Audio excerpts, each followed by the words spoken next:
ಓಂ ನಮಃ ಶಿವಾಯ. ಜೈ ಶ್ರೀ ಕೃಷ್ಣ. ಸ್ವಾಮಿ ಗುರುಗಜ್ಜ. ನನ್ನೆಲ್ಲ ಪ್ರೀತಿ ವೀಕ್ಷಕರಿಗೆ ಶಿವಾಯಂ ಕನ್ನಡ ಆಧ್ಯಾತ್ಮಿಕ ಚಾನೆಲ್ಗೆ ಸ್ವಾಗತ. ಮನಸ್ಸಿನ ಸಂತೋಷಕ್ಕಾಗಿ ಅಂದರೆ ಮನಸ್ಸಿನ ನೋವು ದೂರ ಮಾಡಲು ಶ್ರೀಕೃಷ್ಣ ಪರಮಾತ್ಮನು ಹೇಳಿದಂಥ ಕೆಲವು ಮಾತುಗಳು ನಿಮಗೋಸ್ಕರ ಹೇಳ್ತಾ ಇದ್ದೇನೆ. ಅದಕ್ಕಿಂತ ಮುಂಚೆ ಚಾನಲನ್ನು ನೋಡ್ತಾ ಇದ್ದರೆ ದಯವಿಟ್ಟು ಸಬ್ಸ್ಕ್ರೈಬ್ ಮಾಡೋದನ್ನು ಮರ್ತಿದ್ದರೆ ದಯವಿಟ್ಟು ಸಬ್ಸ್ಕ್ರೈಬ್ ಮಾಡಿ. ಸಬ್ಸ್ಕ್ರಿಪ್ಷನ್ ಫ್ರೀ ಆಗಿರುತ್ತೆ. ವಿಡಿಯೋ ನೋಡೋದು ಮಾತ್ರ ಲೈಕ್ ಮಾಡೋದನ್ನು ಶೇರ್ ಮಾಡೋದನ್ನು ಮರಿಬೇಡಿ. ಹಾಗೆಯೇ ಸಬ್ಸ್ಕ್ರೈಬ್ ಅಂತ ಓದುವಾಗ ಸೈಡಲ್ಲಿ ಬೆಲ್ ಐಕಾನ್ ಕ್ಲಿಕ್ ಮಾಡೋದು ಆಲ್ ಅಂತ ಬರುತ್ತನ್ನು ಕ್ಲಿಕ್ ಮಾಡೋದನ್ನು ಮರಿಬೇಡಿ. ಆಗ ಮಾತ್ರ ನನ್ನೆಲ್ಲ ವಿಡಿಯೋ ನೋಟಿಫಿಕೇಷನ್ ನಿಮಗೆ ಸಿಗುವಂಥದ್ದು. ಹಾಗೆಯೇ ಆಧ್ಯಾತ್ಮಿಕಕ್ಕೆ ಜ್ಯೋತಿಷಕ್ಕೆ ಸಂಬಂಧಪಟ್ಟ ಉಪಯುಕ್ತ ಮಾಹಿತಿ ಇರುವಂಥ ವಿಡಿಯೋನು ಹಾಕ್ತಾ ಇರ್ತೇನೆ.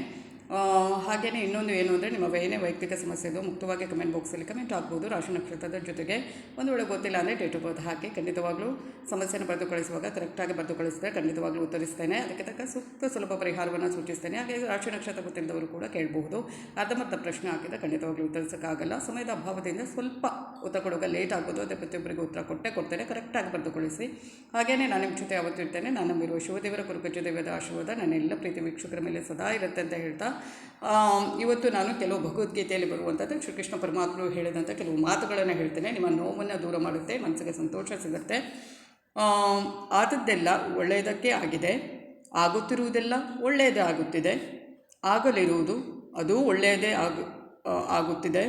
ರೋಧಿಸಲು ನೀನೇನು ಕಳೆದುಕೊಂಡಿರುವೆ, ಕಳೆದುಕೊಳ್ಳಲು ನೀನು ತಂದಿರುವುದಾದರೂ ಏನು, ನಾಶವಾಗಲು ನೀನು ನಿರ್ಮಾಣ ಮಾಡಿರುವುದಾದರೂ ಏನು, ನೀನೇನೂ ಪಡೆದಿದ್ದರೂ ಅದನ್ನು ಇಲ್ಲಿಯೇ ಪಡೆದಿರುವೆ, ಏನನ್ನು ನೀಡಿದ್ದರೂ ಅದನ್ನು ಇಲ್ಲಿಗೇ ನೀಡಿರುವೆ. ನಿನ್ನೆ ಬೇರೆ ಯಾರದ್ದೂ ಆಗಿದ್ದನ್ನು ಅದು ನಿನ್ನದಾಗಿದೆ ಇವತ್ತು, ಮತ್ತು ನಾಳೆ ಇನ್ನಾರದ್ದೂ ಆಗಲಿದೆ. ಪರಿವರ್ತನೆ ಜಗದ ನಿಯಮ. ಎಷ್ಟು ಚೆನ್ನಾಗಿದೆ ಅಲ್ವಾ? ತುಂಬ ಖುಷಿಯಾಗುತ್ತೆ. ಹಾಗೆಯೇ ಇನ್ನೊಂದು, ನೀನು ಇತರರಿಗೆ ಏನು ಕೊಡುತ್ತೀಯೋ ನಿನಗೆ ಅದೇ ಸಿಗುವುದು. ಸತ್ಯದ ದಾರಿಯಲ್ಲೇ ಹೋಗು.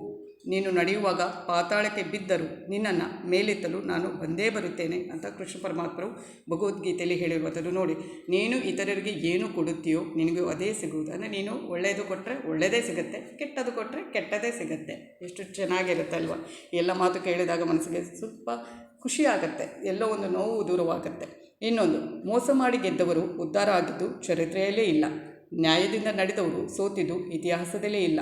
ಮೋಸವಾಗಲಿ ಸತ್ಯವಾಗಲಿ ಅದಕ್ಕೆ ಕಾಲವೇ ಸರಿಯಾಗಿ ಉತ್ತರ ನೀಡುತ್ತೆ. ಬರುವುದೆಲ್ಲ ಒಳ್ಳೆಯದಕ್ಕೆ ಎಂದು ಸ್ವೀಕರಿಸು, ಫಲ ಸಿಕ್ಕೇ ಸಿಗುತ್ತೆ. ಹಣದಿಂದ ಜಗತ್ತನ್ನು ಗೆಲ್ಲುತ್ತೇನೆಂದರೆ ಅದು ಒಂದು ಭ್ರಮೆ ಮಾತ್ರ. ಕೈಯಿಂದ ಕೈಗೆ ಚಲಿಸುವ ಚಂಚಲವಾದ ಹಣ ಯಾರ ಮನಸ್ಸನ್ನು ಕೂಡ ಗೆಲ್ಲಲಾರದು. ಒಂದು ವೇಳೆ ಜಗತ್ತನ್ನು ಗೆಲ್ಲಲು ಸಾಧ್ಯವಿದೆ ಎಂದರೆ ಅದು ಪ್ರೀತಿ ತುಂಬಿದ ಹೃದಯಕ್ಕೆ ಮಾತ್ರ ಸಾಧ್ಯ. ನೋಡಿ, ಎಷ್ಟು ಚೆನ್ನಾಗಿದೆ ಅಲ್ವಾ? ಇನ್ನೊಂದು, ನಡೆಯುವ ಹಾದಿಯಲ್ಲಿ ಚುಚ್ಚುವ ಮುಳ್ಳಿದ್ದರೆ ಪಾದರಕ್ಷೆಯನ್ನು ಮೆಟ್ಟಿ ನಡೆ. ಬದುಕೆಂಬ ದಾರಿಯಲ್ಲಿ ಚುಚ್ಚಿ ಮಾತನಾಡುವ ಜನರಿದ್ದರೆ ನಿನ್ನ ಪಾದರಕ್ಷೆ ಬಿಡುವ ಸ್ಥಳದಲ್ಲಿ ಬಿಟ್ಟು ನಡೆ.